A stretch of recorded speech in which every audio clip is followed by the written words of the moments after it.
Lecture du livre de Néhémie. En ces jours-là, tout le peuple se rassembla comme un seul homme sur la place située devant la porte des eaux.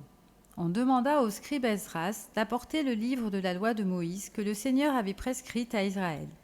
Alors le prêtre Esdras apporta la loi en présence de l'assemblée, composée des hommes, des femmes et de tous les enfants en âge de comprendre. C'était le premier jour du 7e mois.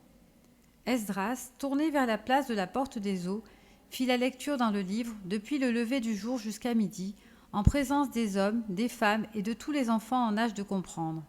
Tout le peuple écoutait la lecture de la loi.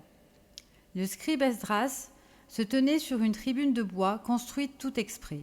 Esdras ouvrit le livre. Tout le peuple le voyait, car il dominait l'assemblée. Quand il ouvrit le livre, tout le monde se mit debout. Alors Esdras bénit le Seigneur, le Dieu très grand, et tout le peuple levant les mains répondit « Amen, Amen !»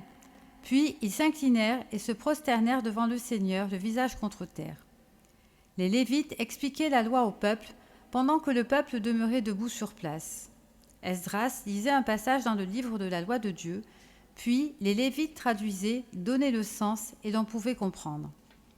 Néhémie, le gouverneur, Esdras qui était prêtre et scribe, et les Lévites qui donnaient les explications dirent à tout le peuple « Ce jour est consacré au Seigneur votre Dieu.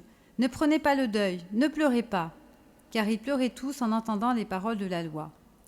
Esdras leur dit encore « Allez, mangez des viandes savoureuses, buvez des boissons aromatisées, et envoyez une part à celui qui n'a rien de près, car ce jour est consacré à notre Dieu. Ne vous affligez pas, la joie du Seigneur est votre rempart. » Les Lévites calmaient tout le peuple en disant « Cessez de pleurer, car ce jour est saint, ne vous affligez pas. » Puis tout le peuple se dispersa pour aller manger, boire, envoyer des parts à ceux qui n'avaient rien de près, et se livrer à de grandes réjouissances. En effet, ils avaient compris les paroles qu'on leur avait fait entendre.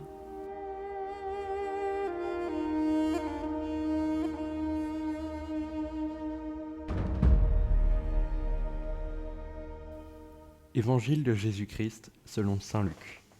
En ce temps-là, parmi les disciples, le Seigneur en désigna encore 72, et il les envoya deux par deux, en avant de lui, en toute ville et localité, où lui-même allait se rendre.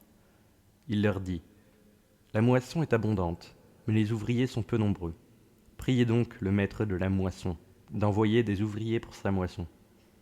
Allez, voici que je vous envoie, comme des agneaux au milieu des loups. Ne portez ni bourse, ni sac, ni sandales, et ne saluez personne en chemin. Mais dans toute maison où vous entrerez, dites d'abord : Paix à cette maison. S'il y a là un ami de la paix, votre paix ira reposer sur lui.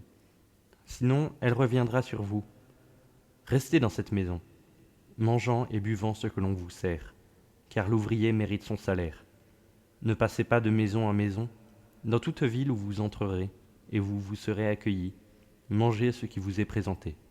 Guérissez les malades qui s'y trouvent, et dites-leur : Le règne de Dieu s'est approché de vous. Mais dans toute ville où vous entrerez, et où vous ne serez pas accueillis, allez sur les places et dites : Même la poussière de votre ville collée à nos pieds, nous l'enlevons pour vous la laisser. Toutefois, sachez-le, le règne de Dieu s'est approché. Je vous le déclare, au dernier jour, Sodome sera mieux traitée que cette ville.